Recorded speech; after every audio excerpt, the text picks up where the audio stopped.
Base sa aking mga naging obserbasyon, nakadepende sa nakaupong presidente ang porsyento. Noong panahon po ni, okay lang po Your Honor, noong panahon po ni former President Pinoy ay umaabot po ng 10%.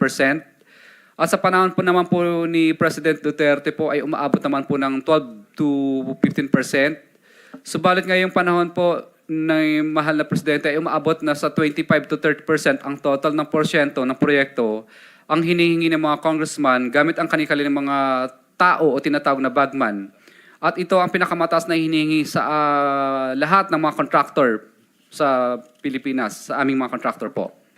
Kung hindi kami susunod sa ganitong gawain, ay bibigyan nila ng problema ang project namin gaya ng mutual termination at right-of-way problems.